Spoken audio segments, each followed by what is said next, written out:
আসসালামু আলাইকুম।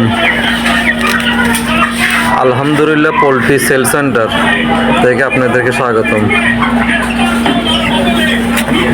এবং আলহামদুলিল্লাহ 9.1 ইউটিউব চ্যানেল আপনাদেরকে স্বাগতম। এর আগের ভিডিওতে আমি বলেছিলাম যে বাপ মা মারা গেলে ছেলে মেয়েরা বাপ মা ঋণ পরিশোধ করে না, এই বলে আমি একটা ভিডিও দিছিলাম।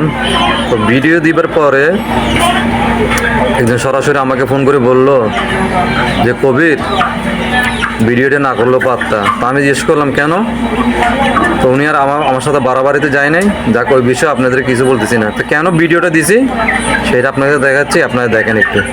এই যে আপনাদের একটা জিনিস দেখাই আমি, দেখেন, এই যে দেখেন, এই যে একদম নামাতে দেখেন, এই যে এটা হচ্ছে যে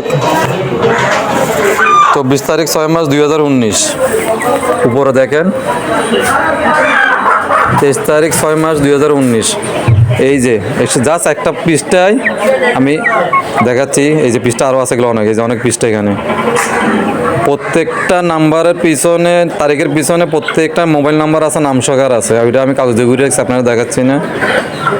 তো এই যে একটা মুরগির বিল দিতে আজকে ক বছর, আজকে এখন 2024 শেষ হয়ে গেছে। তো 24 আর হয়েছে 19, প্রায় 5 বছর, 4 বছর 5 বছর। এই আপনি একটা মুরগির বিল দিতে 4-5 বছর সময় লাগে না, ঠিক আছে? দেওয়ার ইচ্ছা থাকলে কিন্তু দিতে পারতো, দেওয়ার ইচ্ছা না পেয়ে তখনও কোনো দিতে পারে না।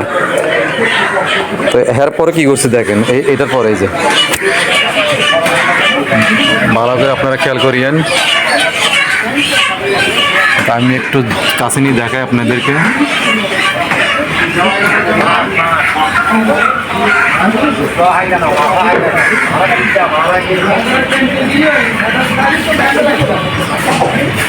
এই যে এরপরে এটা লাগাইছি, এই 2000, এরপরে ওটা লাগাইছি 2019 সালে মুরগি নেওয়া হয়েছে। এখন চলো 24 শেষ হয়ে গেছে, তার মানে 4 বছর 5 বছর সময়। তো এই যে আপনারা যে এই যে বিল পরিশোধ করলেন না, আরেকজনের বকেয়া বিল না দিয়ে ছেলে মেয়েরা খাওয়াইলেন, ওই ছেলে মেয়ের থেকে আপনারা কীভাবে আশা করেন যে ছেলে মেয়ে আপনাদেরকে ভবিষ্যতে দেখবে বা ভবিষ্যতে সেরা আপনাদেরকে সম্মান দিবে, বৃদ্ধাশ্রমে পাঠাবে না, ঘর থেকে বের করে দিবে না? আপনারা ছেলে মেয়েতে এগুলো কীভাবে আশা করতেছেন? হারাম খাওয়াইয়ে ছেলে মেয়েরা মানুষ করছেন, বড় করছেন। ছেলে মেয়ে তো মানুষ হয় নাই, অমানুষ হয়ে যাবে গা, ঠিক আছে? তো যারা এই যেগুলো করতেছেন, মানুষের দেওনা পানা পরিশোধ না করে ছেলে মেয়ে মানুষ করতেছেন বা বড় করতেছেন, ছেলে মেয়ে কিন্তু একটা মানুষ হবে, অনেকগুলো অমানুষ হয়ে যাবে। আর বড় হওয়ার পরে এগুলো আর আপনারা লাত্তি মেরি আপনাদের বাসা থেকে বের করে দিবে অথবা বৃদ্ধাশ্রমে পাঠিয়ে দিয়ে আসবে।